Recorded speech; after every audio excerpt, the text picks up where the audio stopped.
আজ একটা মিডিয়া, একটা চ্যানেল, একটা স্যাটেলাইট আমাদের হাতে নেই। আমরা হারাম হারাম বলে ছেড়ে দিচ্ছি, আর ওরা ওইগুলো দিয়ে আমাদের মারছে। আমাদের পরিবারটা আজ জাহান্নাম। যে পরিবারই মনে করছেন হুজুরের পরিবার ভালো আছে, সব পরিবারগুলো আজ ভারত দখল করে নিয়েছে।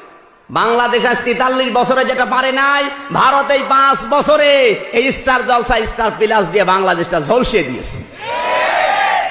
হুজুরে কি আর না হুজুরে কি, সারাদিন বসে বসে মেয়েরা এখন ওই সিরিয়াল দেখে, আর স্বামী আসলে প্র্যাকটিস করে। তুমি জানো না তোমার মেয়ে হয়েছে কিরণমালা আর আমি কটকটি।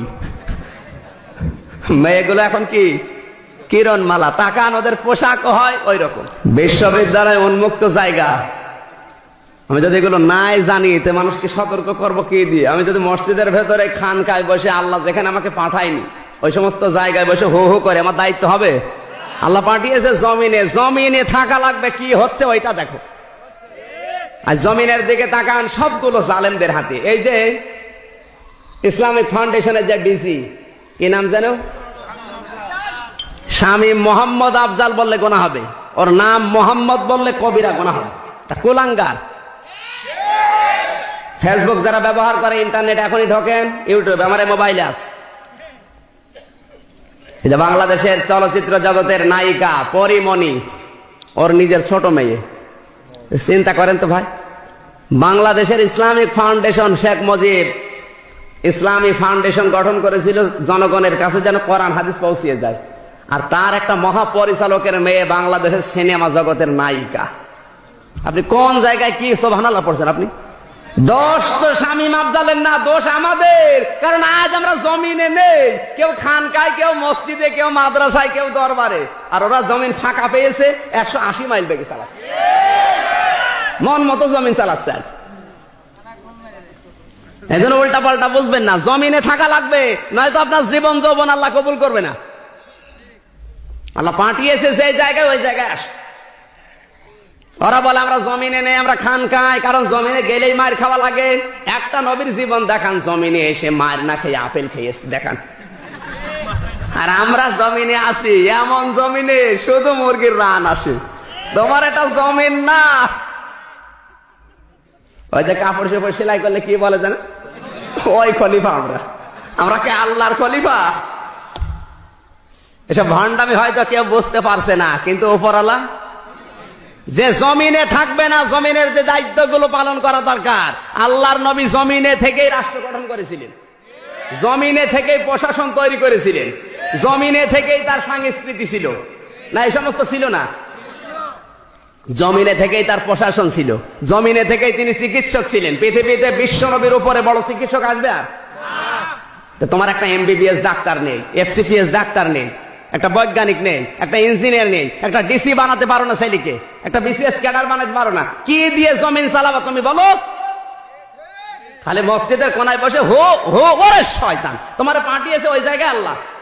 তাহলে আল্লাহ এখানে ফিল আরদি না দিয়ে ফিল মাসাজিদে দিতে পারতো না? কোরআন বোঝার ক্ষমতা নেই, ওর বাবা বুঝিয়েছে মসজিদে বসে বসে হো হো করো, ও করে দাস। তাহলে আয়াতটা কেটে বাদ দিয়ে দেন। বারবার বলছি, কে বলেছে আপনার ছেলেকে হুজুর বানাতে হবে? কে বলেছে? নামের আগে মাওলানা মুফতি লিখে বড় হুজুর হয়ে বসে আছে। এদিকে জমিন চালাচ্ছে জালেমরা, প্রশাসনে একটা লোক আমাদের নেই, সব এখন জালেমদের হাতে। বিচার ব্যবস্থায় একটা হিন্দু বসে আছে, ঠিক বললেই হবে। ঠিক বলছেন কোন লজ্জায়? দোষ তো ওর না, দোষ আমাদের।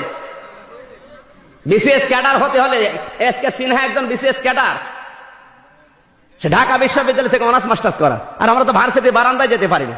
ওই যে উনি একজন বলে ফেললে, হুজুর আপনি দেখেন। তো বাস্তবতায় আপনি না আসলে শুধু মসজিদের কোনায় বসে তসবিহ টেপবেন।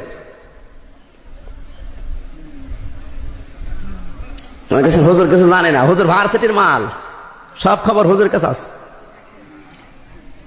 আজ আমাদের কিচ্ছু নেই হাতে, ফাঁকা জমিন নিয়ে বসে আছি, জালেমরা মন মতো চালিয়ে যাচ্ছে। যেখানে আল্লাহ পাঠিয়েছে ওই জায়গায় আসো, যদি না আসো খবর আছে। আপনি যাই মনে করেন, 23 নাম্বার পারা, 13 নাম্বার পৃষ্ঠা, 9 নাম্বার লাইনে, 4 নাম্বার রুকু, 26 নাম্বার আয়াতের প্রথম অংশে আল্লাহ দিয়েছেন। তাফসিরে তাবারিটা দেখবেন, তাফসিরে মনির বাংলায় পাওয়া যাচ্ছে সব। আমি গুলো থিওরি গুলো বলছে, এগুলো দেখে নেবেন। কেন আল্লাহ জমিনে খলিফা করে আপনাকে পাঠালেন, আপনাকে ওই সমস্ত জায়গায় না পাঠিয়ে কেন পাঠিয়েছেন, এর কারণগুলো সুলাইমান নবীর নাম দিয়ে দিয়ে আল্লাহ জানিয়েছেন। ইয়া দাউদ, হে দাউদ, ইন্না জাআলনাকা খলিফাতান ফিল আরদ, তোমাকে আমি জমিনে পাঠালাম কি করে? খালি এক স্পষ্ট কথা, এর ভেতরে কোনো তো জড়তা নেই। এরপরও যে মানুষ বোঝে না কেন, আমার তো বুঝে আসে না। আল্লাহ যদি কোনো জড়তা শব্দ দিত তাহলে হয়তো আবার বলতে কষ্ট হতো। আল্লাহ দিয়েছেন ইন্না জাআলনাকা খলিফাতান ফিল আরদ, এর জন্য বা কারো কাছে ব্যাখ্যা শুনতে যাওয়া লাগে? এরপরও এখন আপনি করবেন না, যা গায়ে জ্বর আছে নাকি না, না কোনো কারণ আছে বলেন না মেনে নেওয়ার? খালি এতটুকু কারণে আপনার শক্তি সামর্থ্য আছে, এখন আপনি পাওয়ারে আছেন, এই জন্য মানবেন না। আল্লাহ বলেন পাঠালাম তোমাকে জমিনে খলিফা করে, কি করবা? আঙ্গুল চুষবা? কি করবা?